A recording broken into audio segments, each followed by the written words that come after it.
विधानसभा के हैं सारे हाथ खड़े करके बताओ, एक बार ये मीडिया वाले दिखाओ।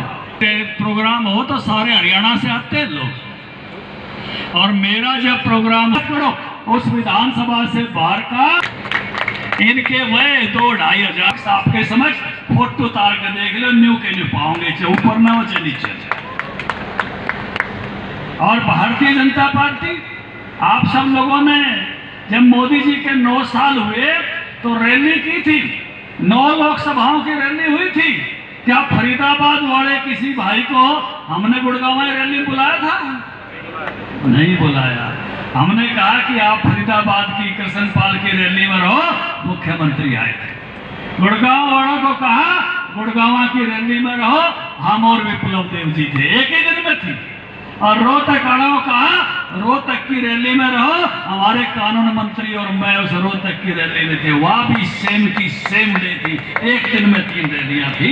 और 18 से 30 के बीच में भारतीय जनता पार्टी के कार्यकर्ता के भरोसे 9 लोकसभा की सफलतम रैलियां करने का काम हमने किया। ये भारतीय जनता पार्टी के कार्यकर्ता की ताकत है।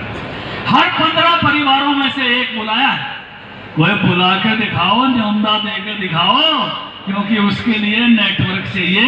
ये तो उदय भान की प्रदेश कार्यकारिणी भी ना बन रही, जिला अध्यक्ष भी ना बन रहे, गलत कह रहा हो तो बता देना, मंडल अध्यक्ष भी ना बढ़ रहे, और मारे तो उससे नीचे शक्ति केंद्र, और फिर बूथ के प्रधान BLA2 और पालक, और फिर पन्ने पन्ने तक संगठन खड़ा किया है।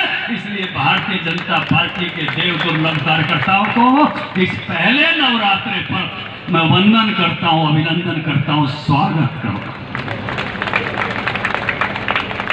मां की कृपा आप सब पर हो।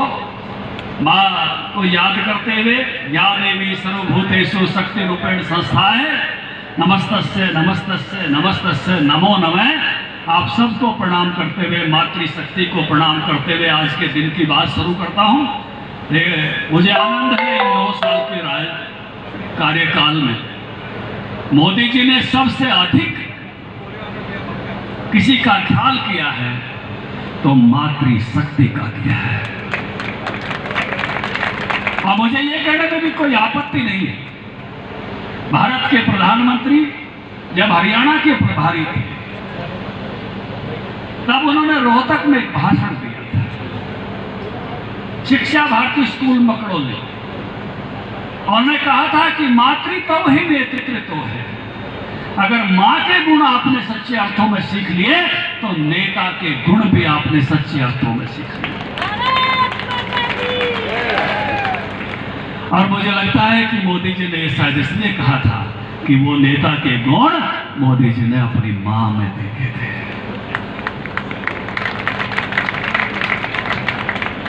कमजोर से कमजोर परिस्थिति में भी मां अपने बच्चे को का मन नहीं मरने देती, अपने बच्चे के मन को ऐसा बना सके रखती है कि वो पूरे दुनिया में सबसे सर्वश्रेष्ठ बन सके। और ये मोदी जी की मां ने करके दिखाया। साधारण से साधारण परिस्थितियों में से वो मां थी, और उस मां ने ऐसा लाल पाड़ा कि आज दुनिया में जिसकी सर्वाधिक लोकप्रियता है। और इसलिए मोदी जी ने भी ये ख्याल शुरू किया, माताएं बहनें लोटा बोतल लेकर सुबह बाहर जाती है, शाम को जाती है, अंधेरा होने की वेट करती है, कुछ दिनों के लिए तो कितनी भारी तकलीफ बढ़ जाती है। और इसलिए पहला संकल्प किया, हर घर में शौचालय। अरे यार, महीने भर में इन सब 15 के 15 को पूरा कर लेंगे। इसके साथ ही मुझे इस बात का आनंद है कि हमारा इतना बड़ा कैडर, और इस लेवल का कैडर है, पहली बार हम हरियाणा में खड़ा करने में सफल हुए हैं। पहले हम थे बूथ की समिति तक थे, लेकिन पन्ना तक हम पहली बार पहुँचे हैं। और एक केवल हमने पोर्टल पर नाम चढ़ाए इतना नहीं किया, हमने सभी को बुलाकर पन्ना प्रमुख सम्मेलन किया। ये अपने आप में एक बड़ी ताकत है। मैं कहूँगा कि भारतीय जनता पार्टी के संगठन के सामर्थ्य के भरोसे मोदी जी की मैक्रो लेवल की उपलब्धियाँ, भारत का सम्मान, भारत की मजबूत होती अर्थव्यवस्था, भारत का सैनिक शक्ति जो है का सामर्थ्य बढ़ना, Bharat make in India, made in India का हब बनना, और जहाँ माइक्रो लेवल पर हर घर में नल से जल, हर घर में शौचालय, उज्ज्वला की गैस, कोरोना की महामारी में संभालना, 80 करोड़ परिवारों को फ्री अन्न, ऐसे अनेक आयुष्मान का कार्ड। और तीसरा संगठनात्मक शक्ति इस त्रिवेणी के भरोसे मिशन 2024 में पुनः हम जो है केंद्र की सरकार भी बनाएंगे और हरियाणा की सरकार भी बनाएंगे। अभी हमारे बड़े बड़े प्रमुख नेताओं को राजस्थान के ज़िले सौंपे गए हैं, ड्यूटियाँ लगी हैं और अभी टिकट पटते ही विधानसभा संभालने के भी 50 एक कार्यकर्ताओं को और जाना है। धनखड़ साहब, और राजस्थान में मैं भी दौरा करके आया हूँ। भारतीय जनता पार्टी की सरकार बहुत ही बहुमत के साथ आराम से बन रही है, कांग्रेस जा रही है। किसान सरकार में धरने पर बैठ रहे हैं किसान आज 12 गांव के मोहना में जेवर कट को लेकर, क्या कहेंगे? कोई भी मांग है तो निश्चित रूप से बात सुनी जाती है और आगे बढ़ाई जाती है। पहले भी इस रोड पर भी एक विषय था, गडकरी साहब के पास हमने भेजे थे। सरकार जो है वो हमेशा किसानों की बात सुनते हुए और उस पर आगे धनखड़ साहब, वीरेंद्र सिंह जी अपनी बात पे अड़े हुए हैं। आज चंडीगढ़ में उन्होंने कल चंडीगढ़ में प्रेस कॉन्फ्रेंस करी है। वीरेंद्र सिंह जी के सामने एक स्वाभाविक प्रश्न है, कोई और नेता होता तो उसके सामने भी होता। उनकी अपनी सीट पर ही जेजेपी जीती हुई है और इसलिए उनको लगता है कि जेजेपी के साथ रहते हैं तो उचाना सीट का क्या होगा। जेजेपी के साथ अभी हमारा अगले चुनाव का गठबंधन तय नहीं हुआ है।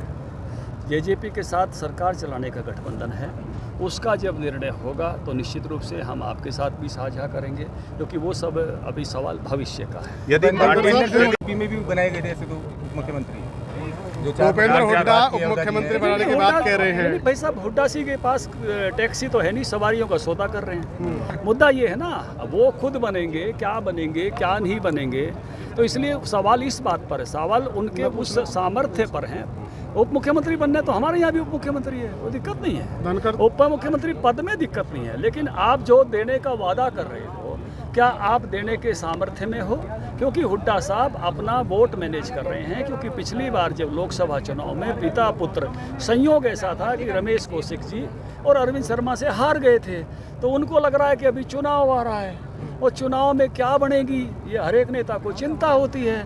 तो इन बाप बेटे की भी चिंता है, क्योंकि इन्होंने किस तरह से कुलदीप बिश्नोई को दूर किया, इन्होंने किस तरह से राव इंद्रजीत जी भाजपा में आए, भाजपा के बड़े नेता हैं। आज कुलदीप बिश्नोई भाजपा के बड़े नेता हैं, धर्मवीर जी भाजपा के बड़े नेता हैं, रमेश कौशिक जी भाजपा के बड़ा नेता हैं। शैलजा जी को इन्होंने कार्यकारिणी नहीं बनाने दी, राज्यसभा नहीं जाने दिया। सुरजेवाले जी को जयपुर में जाके जो है राज्यसभा लड़नी पड़ी। तो जैसे एक एक को निपटाया तो शेख सादी का एक शेर है, जिंदगी के रास्ते में मेरे सिर से जितने पत्थर टकराए तो एक एक को पहचाना तो मेरे अपने फेंके हुए थे, तो जो बीज बोए हैं उनके फल तो आएंगे। धनखड़ साहब, मेरे दो सवाल हैं। पहला सवाल तो ये है कि आप जिसको पन्ना प्रमुख कह रहे हैं, परंतु पांचों पन्ना प्रमुख में पन्ना प्रमुख नजर नहीं आते, आम जनता ज्यादा नजर आती। इसकी बात करें तो इसमें भी यही हालात है। दूसरा बड़ा सवाल है, दूसरा सुन लीजिए सर, दूसरा सवाल ये है कि प्रथला विधानसभा में आप जो सवाल कर रहे हैं, वो जो पन्ना प्रमुख सम्मेलन कर रहे हैं, उसमें जो बीजेपी के वरिष्ठ नेता हैं पूर्व विधायक टेक्चर शर्मा, वो नजर नहीं आए।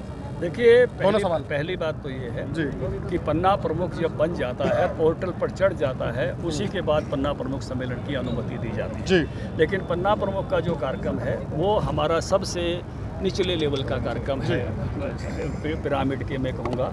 तो उस समय जो बाकी कार्यकर्ता हैं, जो पार्टी के अन्य कार्यकर्ता हैं, पन्ना प्रमुख के अतिरिक्त भी जो कार्यकर्ता हैं, वो सब भी आते हैं। बिल्कुल सहज 3-4 हज़ार लोग बुलाए गए हों तो उसमें गांव में जितने भी रहने वाले कार्यकर्ता हैं वो भी सदैव सादर आमंत्रित होते हैं। लेकिन पन्ना प्रमुख कार्यक्रम तभी होता है जब पन्ना प्रमुख पोर्टल पे चढ़ गए हम और वेरीफाइड हो गए हैं, उसके बिना पन्ना प्रमुख होता नहीं है। पन्ना प्रमुख सम्मेलन का दायित्व तो सब स्थानों पर विधायकों को है और उन लोगों को है जिसने पिछली बार चुनाव लड़ा था।